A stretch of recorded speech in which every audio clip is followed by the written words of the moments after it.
Is that on? Sorry about the shades. That's what. The sun's in my eyes. I'm coming here just quick check-in. Do a bit of a Wim Hof. Look at this, man. That beautiful. That's the boat I want for a respite. It's been there years. No one's used me. The Coco could use that. I mean, as a place for healing and recovery.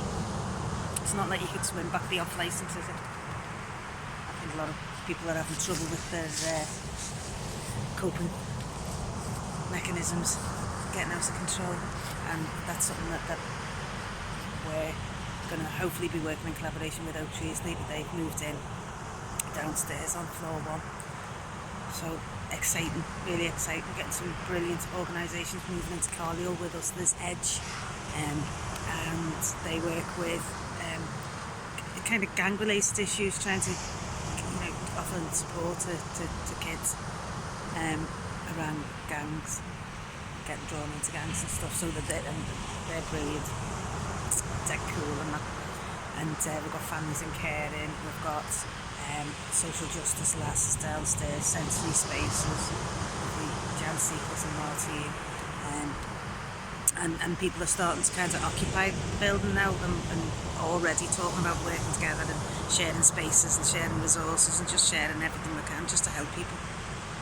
So there's that. I'm dead dry. I did a bit of a run because I haven't been running. My motivation's been absolutely shit, and I've started feeling like cynical about things, cynical about the meaning of things, and just obsessed, horrified by what I'm seeing when I'm watching the news and what's happening in India, and I know that we can go in two ways here.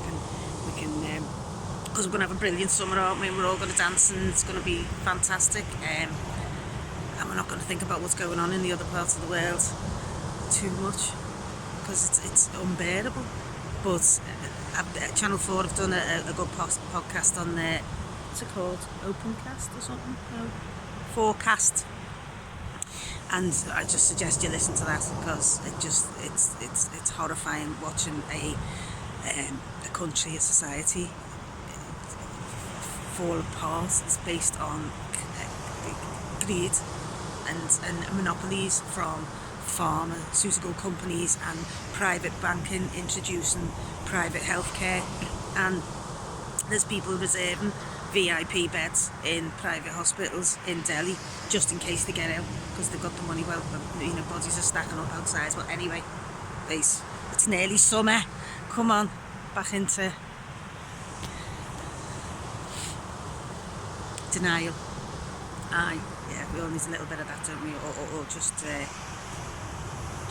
ignore some of the horrible stuff sometimes just to get through. So I've done a little run and I'm back on my own well-being now. I've decided that's what I need to do. I need to get into the sea, I need to go running again, need to be gardening. I was doing some growing yesterday, and it's not just going to happen. It's really tempting to get pulled down, but do everything you can not to. So yeah, that's happened, and the students have started coming back in bubbles. We have brand new people coming. I think we might have scared some of them off because what we've been doing obviously is doing some stuff with the kids in the school and working with the frontline staff and that, and doing kind of the impact of trauma and processing it, and doing screaming and shouting and chanting and raving and things like that. We didn't rave with them, but we did have them screaming out the windows, and I think it was a bit much for a couple of them. So we're going to tone that down a little bit. But it was lovely seeing new faces and just people connecting.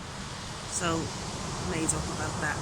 Train to Train is coming to an end now. We've only got a couple more weeks left with that. What a fantastic group of people they are. Social prescribers, got a GP there, health visitor and welfare officer from school, kind of learning about I suppose how Rococo do things with the hippie stuff and the information, the skills stuff as well. So that's going brilliant. They're setting up their own groups and stuff now. And look at me, I'm sitting there and I'm not nearly as embarrassed. It really does work. I just lean into it and just feel ashamed for a bit and not bothered anymore. There you go. I haven't got the capacity for embarrassment now. Making room for courage. But anyway, I'm going. And the rest of the staff now, look at me, that's two I've done. Come on now.